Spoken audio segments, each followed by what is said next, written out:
Ini saya tambahkan keterangannya ya.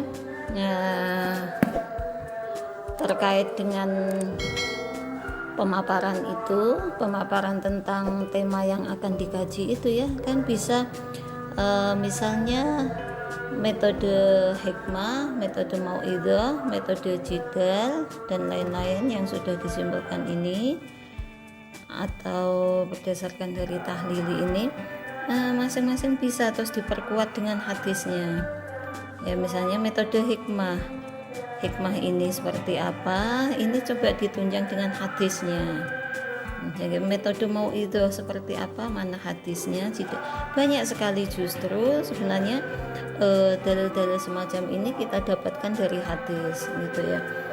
Contoh yang tadi sudah saya jelaskan begini, nanti hasilnya akan muncul tabel gitu ya. Kita bisa mensarikan dari ayat dan hadis itu beberapa metode. Al-hikmah dari surat An-Nahl dan surat apa saja gitu ya. Terus riwayat itu dari surat apa, mauidhah ada lagi kan, misalnya dari metode uswah hasanah itu kan juga penting ya, itu dari ayat ini.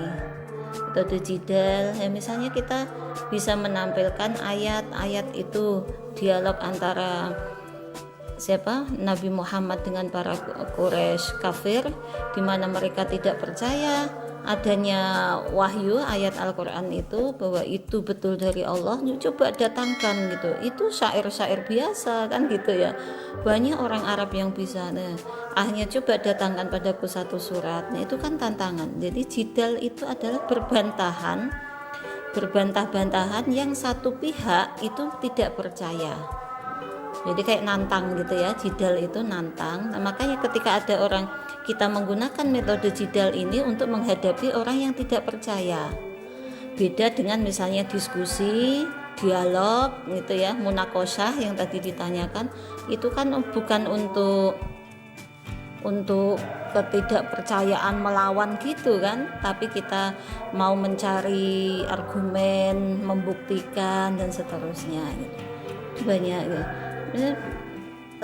Kisah-kisah dalam Al-Quran yang terkait bagaimana tanya jawab, alastu birabbikum qalu bala syahidnya. Jadi kalau kita ingin mengajarkan sesuatu kayaknya dengan pakai pertanyaan gitu, bukan berarti tidak tahu.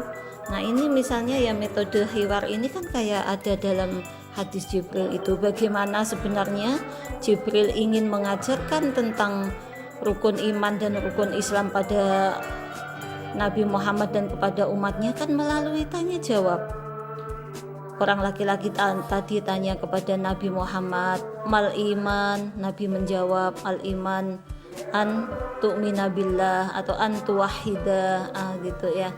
Itu sebenarnya kan ingin mengajarkan, tapi dengan cara seolah-olah gitu ya, dia tidak tahu. Makanya bisa kita model hiwar itu kita gunakan untuk memancing. Kita cari siswa untuk seolah-olah bertanya, kita kasih paketan pertanyaan, kita by engineering gitu ya, ada yang gini, padahal sebenarnya kita ingin jawaban itu mau mengajari, tapi seolah kan tidak terasa karena yang kita sampaikan itu tokoh dua orang yang kita ceritakan, ada tanya jawabnya, padahal kita ingin menyampaikan materi itu, ingin mengajarkan pada anak didik kita, tapi melalui dua tokoh gitu ya, ada dialog dengan siapa dan siapa misalnya gitu. Nah, semua metode ini kan juga ada hubungannya nanti dengan media. Kalau kita mau menggunakan hiwar itu, kita medianya apa saja, atau mau menggunakan ceramah medianya apa, menggunakan uswah medianya apa. Maka sebenarnya media dalam bahasa pendidikan Arabnya itu kan wasailul idhah ya, alat untuk peraga, untuk memperjelas maksud kita gitu kan. Maka diri seorang guru atau pendidik itu adalah wasailul idhah atau media itu sendiri. Bagaimana mimik dia, ekspresinya, bagaimana tutur katanya, gerak-geriknya, itu media. Ya. Tadi ada di makalahnya yang siapa itu ada medianya kan material, imaterial, itu juga bisa digunakan. ada macam-macam lah ya, kita bisa mengadopsi berbagai teori yang sudah berkembang, terus kita rujukkan, kita carikan dalil-dalil penguatnya, mungkin bisa begitu.